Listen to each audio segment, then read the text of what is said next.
मैं sanitary sub inspector हूँ बोमरोली में दिनेश आर डोडिया।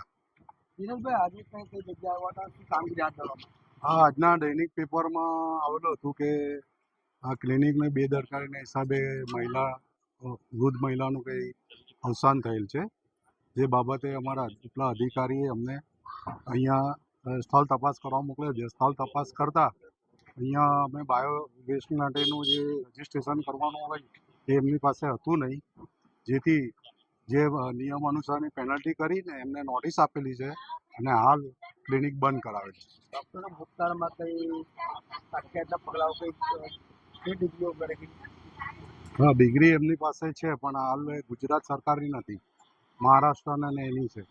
કે ફાયર સેફ્ટીને લાગતા અભાવોનું કારણ શું કહો? ફાયર સેફ્ટીને કઈ છે ના, એવું કોઈ નથી. ફાયર સેફ્ટી વાળું બી કોઈ એવું. આ વિસ્તારમાં ઘણા ક્લિનિકો ચાલી જતા તપાસ કરવામાં આવશે આવી રીતે બાયોવેસ્ટને લઈને. હા, એ તો દરેક અમે ક્લિનિકમાં ચેક કરીએ જ છીએ બાયોવેસ્ટ, કારણ કે એ જાહેર રસ્તા પર નાખવાનું નથી. એ જે રજિસ્ટ્રેશન થાય એ રીતે એ લોકો આવીને લઈ જાય છે પોતાના. ये आपका नाम?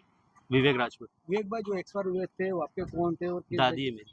किस जगह थे, क्या नाम था, क्या उम्र थी? उनकी उम्र 60 से 62 साल की एज थी। तो दवाखाने के पास आए थे, क्या पूरा मामला आपसे क्या? दवाखाने की बात एक्चुअली क्या थी, ये ले गए थे पहले साई क्लिनिक में।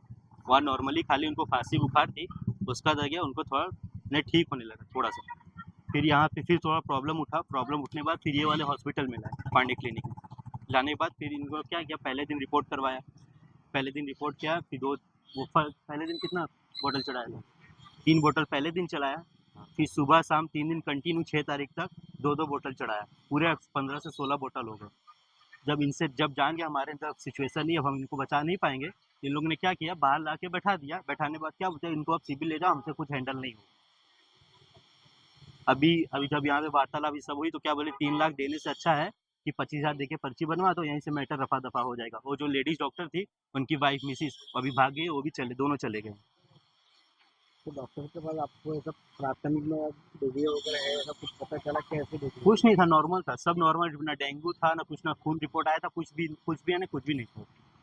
डॉक्टर के पास डिग्री कुछ नहीं है, फर्जी है डॉक्टर। नोटबुक में था, नोटबुक में लिखवा के किसी की हैंड राइटिंग लिख के आया है। वो डॉक्टर एसएमसी वालों के पास है, वो नोटबुक है उनके पास। आपकी एसएमसी और पुलिस से क्या अपेक्षा रही, क्या मांग रही? मांग में कुछ नहीं है, जो फर्जी डॉक्टर है ये सब वो बंद करवाओ, और कुछ मांग इसमें क्या है, पैसा थोड़ी लेना है हमको। फर्जी डॉक्टर है, हॉस्पिटल बंद करवाओ। दिन भर तो फर्जी डॉक्टर पकड़ाते हैं पांडेसरा में, खाली न्यूज़ में आ जाता है, छापा मार दे, ये सब कब बंद होगा? ये फर्जी है, भाग गया, फिर 2-3 दिन बाद खोलेगा। अभी ले लिया 25,000 रुपया, फिर 2-3 दिन बाद खोलेंगे। ये आपका नाम? मरने वाले कौन है, क्या लगता था आपको? क्या हुआ था उनको, किस तरीके से आप यहाँ पे लेके आए थे? तो बुखार हो रहा था, इसके लिए लेके आए थे। इसने क्या बोला कि 3 दिन एडमिट करवा दो तो एकदम गारंटी के साथ ठीक कर दूँगा। तो तीसरा दिन होगा, आखिरी दिन, तो बोरा चढ़ा रहा था, उसमें इनको सांस फूलने लगे। तो हमको बोला डॉक्टर साहब क्या हो रहा है, तो बोलते हैं बीपी थोड़ा हाई हो गया, अभी 5 मिनट में सही हो जाएगा। 5 मिनट के बाद फिर चेक किए तो बोलते हैं बीपी सही हो गया। उसके बाद में फिर फूलने लगा, फिर 2 मिनट के बाद फिर वापस आए तो बोले इनको यहाँ से बाहर निकालो, यहाँ से लेके जाओ, सिविल लेके जाओ। फिर वहाँ से निकाले, यहाँ बाहर बैठा दिए, अंदर से निकाल दिए इनको, फिर यहाँ से सब सिविल लेके गए। सिविल में लेके गए तो सिविल में क्या बोला? सिविल में वहाँ जाते हुए